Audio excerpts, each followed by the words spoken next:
In a moment that sent ripples through late-night chatter, Drew Barrymore lit up her talk show with a surprising twist. On air, she chose to call Meghan Markle by the new name Meghan Sussex, a shift that sparked a flurry of comments and debates online. The change came right after Mindy Kaling had used Meghan's old surname during her Netflix show, setting off a chain reaction of playful yet pointed corrections. And as the camera lingered, viewers were left wondering, what will happen next? At 43, Meghan is about to share an intimate look into her life on Barrymore's show later today. She plans to open up about her journey with Prince Harry and their lively family, including Prince Archie and Princess Lilibet. The trailer for the segment revealed a bold move. Barrymore dropped Meghan's maiden name in favor of Sussex. This choice, both shocking and heartfelt, paints a picture of a family story that is as old as it is new, making us pause and ask, can a name really capture all of one's history? For the first time, the former Suits star is introduced publicly with her royal title as her surname.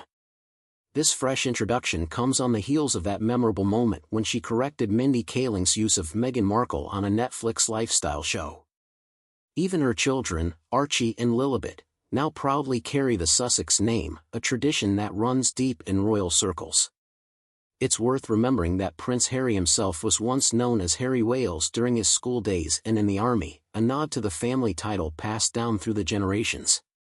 The Sussex title was given to Harry and Meghan by the late Queen Elizabeth II on their wedding day in 2018, adding a layer of royal history that still feels very present today.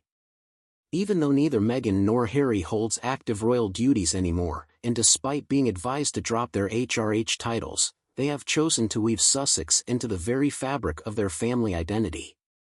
For Meghan, this isn't just about a name, it's a part of the love story she shares with Harry. Speaking to People magazine, she admitted that the significance of the name only truly hit her once their children arrived. Picture a warm family evening, where every shared smile and gentle laugh builds a story around that single word. Her words make you feel the closeness of a bond that grows stronger with every passing day. I never really saw how special our name was until we had kids, Meghan said, recalling how much it means that Archie, Lily, Harry, and she share it. She went on to imagine a future where bedtime becomes a time of wonder and storytelling, with her children asking, "Mama, how did you and Papa meet?" The idea feels both simple and deeply touching, a quiet, shared secret that brings the family closer together. The playful drama continued on Mindy Kaling's new Netflix cookery show, With Love, Meghan. In the second episode, Meghan, at 43, teamed up with Mindy to show how to put together a simple cucumber sandwich while reminiscing about childhood days filled with fast food and TV tray dinners. Meghan fondly recalled being a latchkey kid who grew up on quick bites from places like Pollo Loco, Taco Bell, and Jack in the Box, a memory as familiar as the sound of a busy diner at lunchtime.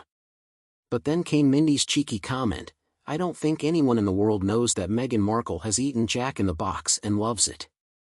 The remark caught Meghan off guard, and with a small, careful smile she replied, "It's so funny you keep saying Meghan Markle, I'm Sussex now." As Mindy looked momentarily puzzled, Meghan explained that sharing her name with her children has grown into a cherished family tradition. That brief exchange, filled with gentle humor and honest emotion, left viewers with a sense of curiosity about the true meaning behind names and family. Not everyone agreed with this shift. Royal fans have taken to social media with strong opinions. One fan argued, her name is not Meghan Sussex. Technically, she should be Rachel Mountbatten Windsor. Sussex is just a county, not a real last name. Another added, Meghan Markle married Henry Mountbatten Windsor, not Harry Sussex. It just doesn't add up. And yet another wondered aloud, who criticizes a guest like that? Her name isn't Sussex, shouldn't it be Mountbatten Windsor? Each comment added fuel to a fire that shows just how personal and powerful a name can be in the world of royalty. Meanwhile, the Drew Barrymore show's Instagram page ramped up the excitement by announcing Meghan's upcoming appearance. The post promised a deep dive into her life as a working mom and a look at her new show, With Love, Meghan. In a candid preview, Meghan, now calling Montecito home, shared a heartwarming detail about her nightly routine. Even when traveling, she makes sure to record herself reading a thin book to her children, Archie and Lilibet, aged 3 and 5, so that Prince Harry can play the role of the storyteller at bedtime. It's a small gesture, but one that carries the weight of love and togetherness. I always pack a thin book and tape myself reading it, Meghan explained to Barrymore, painting a picture of cozy nights where her voice fills the quiet, making her kids feel close even when she isn't there. Papa can say, "Here's Mama reading your bedtime story," she added. In those simple words, there's a powerful reminder that being there for each other makes all the difference. Yet, as Meghan embarks on this new chapter, her Netflix show with love, Meghan hasn't been winning hearts all around. The series has only managed an 11% rating on Rotten Tomatoes, lagging behind popular shows like Kate Hudson's basketball comedy Running Point and WWE. Critics were quick to call the show a gormless lifestyle filler, with some describing it as a forced march where guests must first heap praise on Meghan just to share the spotlight.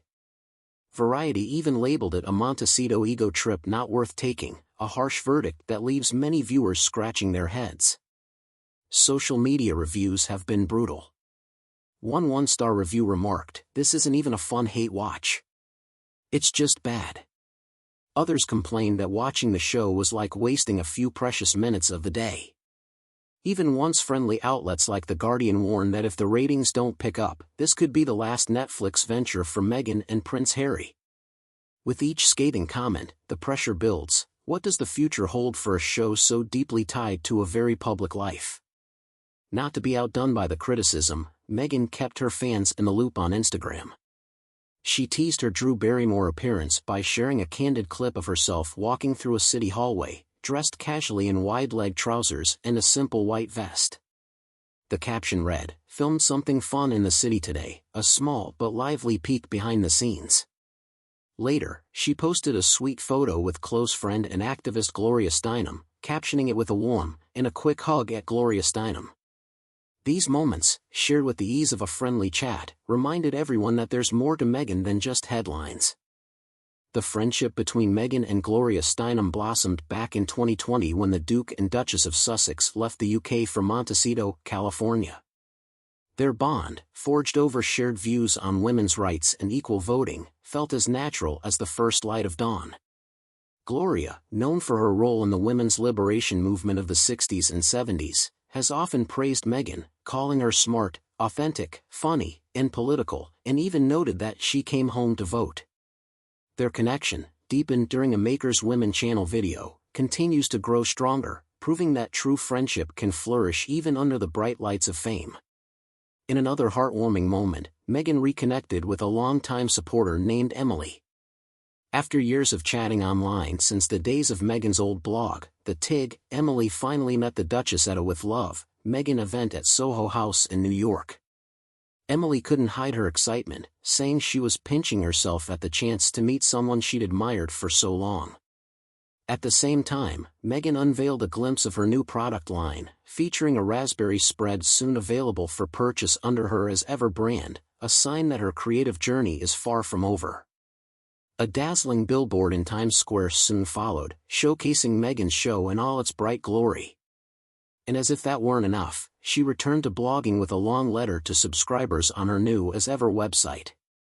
In that heartfelt note, Meghan shared stories of dancing in her kitchen, trying out new recipes, getting her hands dirty in the garden, and laughing over far too many glasses of wine.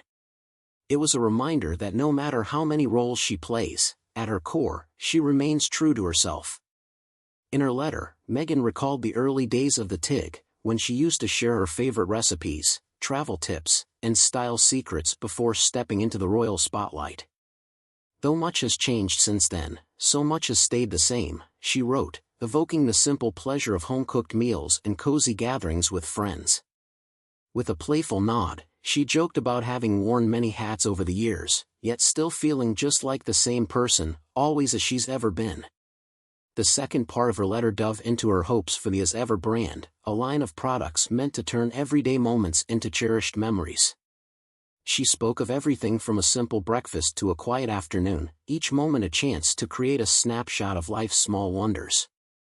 "For me, it all started with jars of preserves I was canning with fruit from my garden," she shared. And like making an omelet, she reminded us that sometimes a few broken eggs are all part of creating something really great. Signing off her note, Meghan promised her fans that even more surprises lie ahead, more heartfelt moments, more exciting adventures, and more stories that will touch the heart. Sometimes even better than you expected. There is so much more coming, and I can't wait to share it with you, she concluded, leaving us all eagerly waiting for the next twist in her unfolding tale. Finally, after all the build-up, Meghan's show made its splash on Netflix this past Tuesday. In a warm and inviting kitchen setting, she hosted a lively gathering with well-known friends like comedian Mindy Kaling and actress Abigail Spencer. Even though the show sits at a modest 11% rating and trails behind hits like Kate Hudson's Running Point and WWE, the buzz is real. As the story of Meghan's ventures, from talk shows to cooking demos, social media teasers to new product launches, continues to unfold, one thing is clear: the drama is far from over, and the next chapter might just be the most surprising yet. What will the next twist be? Stay tuned.